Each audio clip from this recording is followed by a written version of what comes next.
Hello, friends, and welcome to the Exams Made Simple. And we are back again with the discussion for UPSC essay paper for UPSC 2020. UPSC 2020 का essay paper है जिसको हम discuss करने के लिए यहाँ पे इकट्ठा हुए हैं। तो आज essay पेपर था। essay पेपर में 8 ऐसे रहते हैं, 4 from each section. Her section से आपको एक ऐसे अटेम्प्ट करना पड़ता है। सेक्शन ए से एक ऐसे, सेक्शन बी से एक ऐसे, ऐसे में 2 ऐसे आपको अटेम्प्ट करने पड़ते हैं। वर्ड लिमिट जो रहती है 1000 to 1200 वर्ड्स की रहती है। तो हम देखते हैं आज सेक्शन ए से कौन कौन से ऐसे पूछे गए थे और अगर मैं होता तो कौन सा ऐसे लिखता, ये मैं आपको थोड़ा सा उसके बारे में डिटेल देता हूँ। सेक्शन ए के जो एसेज हैं उनमें हम पहले टॉपिक्स देख लेते हैं। एग्जैक्टली टॉपिक्स पहले पढ़ लेते हैं। तो पहला टॉपिक है life is a long journey between human being and being human, यानी कि मनुष्य होने और मानव बनने के बीच का लंबा सफर ही जीवन है। दूसरा ऐसे है mindful manifesto is the catalyst to a tranquil self, यानी कि विचार परक संकल्प स्वयं से शांत चित्त रहने का उत्प्रेरक है। तीसरा ऐसे है ships do not sink because of water around them, ships sink because of water that gets into them, यानी कि जहाज अपने चारों तरफ के पानी की वजह से नहीं डूबा करते, जहाज पानी के अंदर समा जाने की वजह से डूबते हैं। और चौथा है सरलता चरम परिष्करण है, यानी कि simplicity is the ultimate sophistication. तो अगर हम एसेज को देखें सेक्शन ए के, तो आप बोल सकते हैं कि हाँ ठीक है, हमको चीज़ें टॉपिक समझ में आ रही है। तो मैंने पहले भी आपको बताया हुआ कि ऐसे आप उसी पे लिखिए जो ऐसे आपको सबसे अधिक कॉन्फिडेंस दे रहा हो, जिस ऐसे पर आपके पास मैक्सिमम कंटेंट हो। तो अगर मैं आपकी जगह होता आज, तो मैं कौन सा ऐसे लिखता? I would have written the first one, यानी कि life is a long journey between human being and being human. अब देखो ऐसे राइटिंग करते समय क्या किया जाता है, ऐसे राइटिंग में पहले आपको पीछे रफ में एक स्ट्रक्चर बनाना चाहिए। सबसे पहली चीज कि आपको एक स्ट्रक्चर बनाना चाहिए कि आप ऐसे में, आपके ऐसे में क्या क्या चीजें आएंगी और किस तरीके से आप कंटेंट करेंगे। अब देखो इसमें 2 पार्ट है, एक तो ह्यूमन बीइंग वाला पार्ट और एक है बीइंग ह्यूमन वाला पार्ट। तो सबसे पहली बात कि आपको सबसे पहले ये बताना है कि आप कैसे एक ऑलरेडी एक ह्यूमन बीइंग है। कैसे आप ऑलरेडी ह्यूमन बीइंग है? इस तरीके से है कि आपके पास एक बॉडी है जो कि एक ह्यूमन बॉडी है, तो आप ह्यूमन बीइंग हो गए। Then you are a part of a family. क्यों? क्योंकि by being born in a family you become part of that, है ना। तो जस्ट आपने कुछ नहीं किया, कुछ एक्स्ट्रा नहीं किया, लेकिन आप ह्यूमन बीइंग बन गए। इसी तरीके से आप सोसाइटी का हिस्सा बन जाते हैं, इसी तरीके से आप कंट्री का हिस्सा बनते हैं, इसी तरीके से आप एक ग्लोबल स्ट्रक्चर का हिस्सा बनते हैं।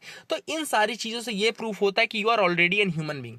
दूसरी चीज स्ट्रक्चर में जो आती है आपकी, अब आप ह्यूमन बीइंग से किस तरीके से जर्नी करेंगे towards being human. Being human का मतलब क्या होता है? फर्स्ट, जैसा कि मैंने बोला कि आप just because you are having a body of a human being, you are already a human being.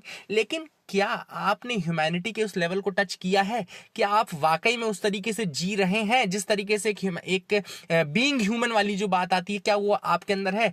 Are you giving your body proper feed? Are you giving your brain proper things for education? Are you giving, मतलब कि क्या आप अपने individual body के level पे अपने आप को पूरी रिस्पेक्ट दे रहे हैं या नहीं दे रहे हैं?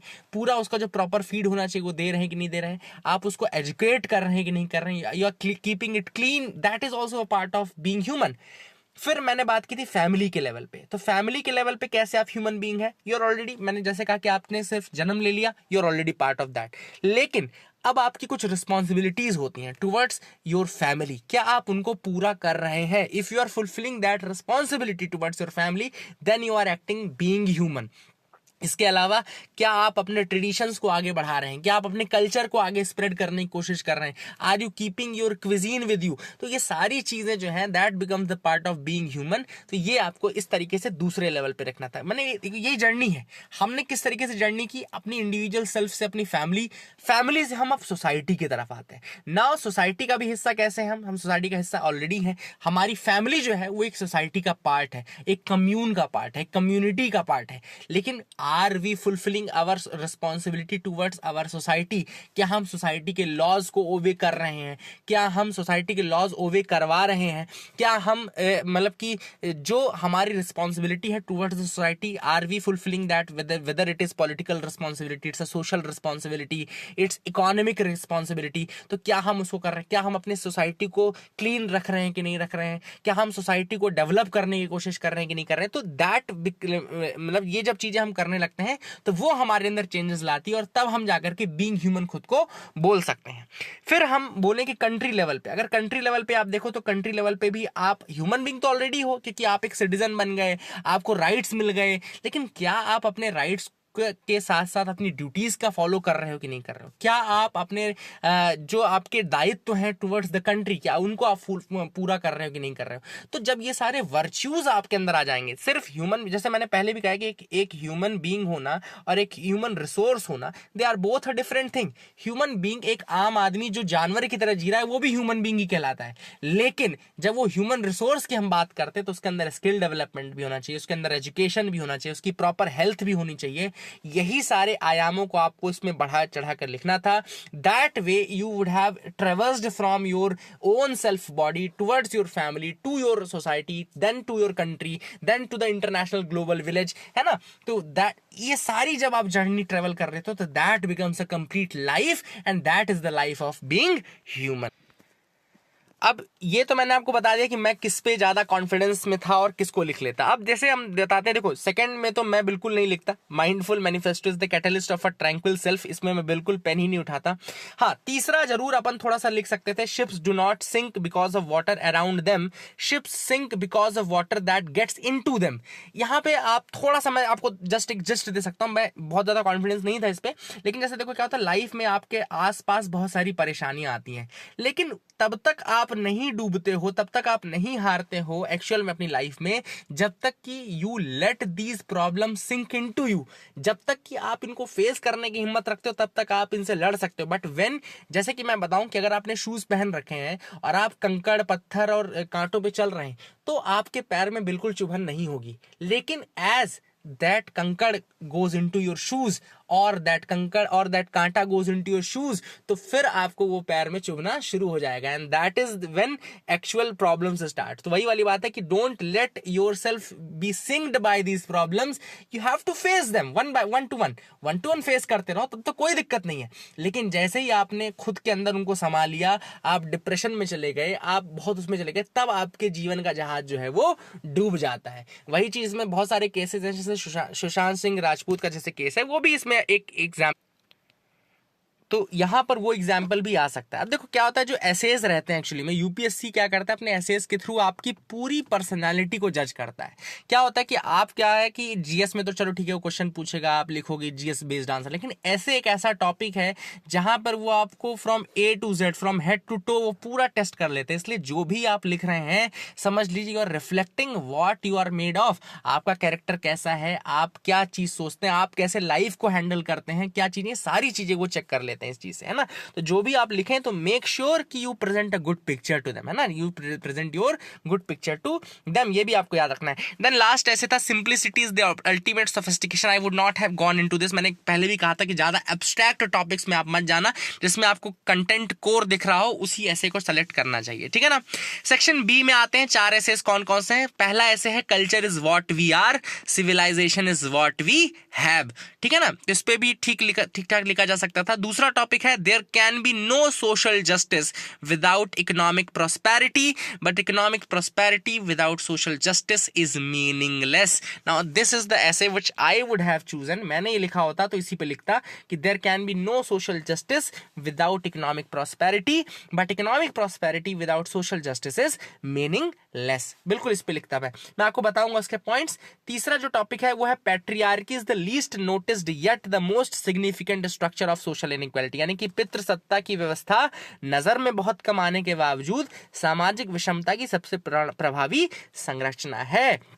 मतलब कि आज भी सोशल इनइक्वालिटी का जो सबसे बड़ा कारण है वो पैट्रियार्की है। ये भी एक अच्छा टॉपिक था। This also would have been a very good topic. इस पे भी आप लिख सकते हैं, डेफिनेटली कंटेंट रहता है।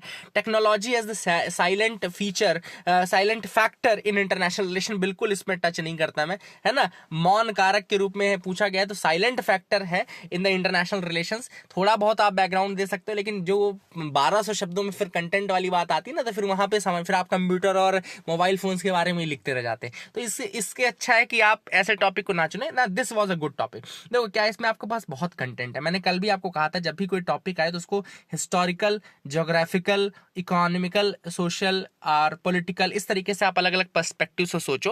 तो जैसे यहाँ पे लिखा है, सोशल जस्टिस की बात की गई है, social justice without economic prosperity. तो यहाँ पे आपको बहुत इजीली आप बता सकते हो कि सोशल जस्टिस के अलग अलग कंपोनेंट्स क्या है, सोशल जस्टिस किन किन चीजों से मिलता है। जैसे कि एजुकेशन हो गया, सोसाइटी में एजुकेशन का फैलना, सोसाइटी में प्रॉपर हेल्थ का होना, सोसाइटी में प्रॉपर लाइवलीहुड का होना, सोसाइटी में प्रॉपर इस तरह से रिसोर्सेज होना कि आप ना केवल खा पा रहे हैं, बस you not just living, you are living with dignity. आपका हेल्थ, जिस तरीके से यूनिवर्सलाइजेशन ऑफ हेल्थ बेनिफिट्स होना चाहिए, यूनिवर्सलाइजेशन ऑफ इंश्योरेंस कवर होना चाहिए। अब फिर उसके बाद आप दिखाएंगे कि किस तरीके से सोशल जस्टिस के जितने भी कंपोनेंट है उसमें किस तरह से इकोनॉमिक प्रॉस्पेरिटी की जरूरत पड़ रही है ना। इकोनॉमिक प्रॉस्पेरिटी डेफिनेटली चाहिए आपको, क्योंकि विदाउट इकोनॉमिक प्रॉस्पेरिटी आप सबको प्रॉपर फूड सिक्योरिटी नहीं प्रोवाइड कर सकते, प्रॉपर इंश्योरेंस सिक्योरिटी नहीं प्रोवाइड कर सकते, प्रॉपर हेल्थ सिक्योरिटी नहीं प्रोवाइड कर सकते, स्किल सिक्योरिटी नहीं प्रोवाइड कर सकते, जॉब सिक्योरिटी नहीं प्रोवाइड कर सकते, क्योंकि आपको सैलरी भी तो देना है।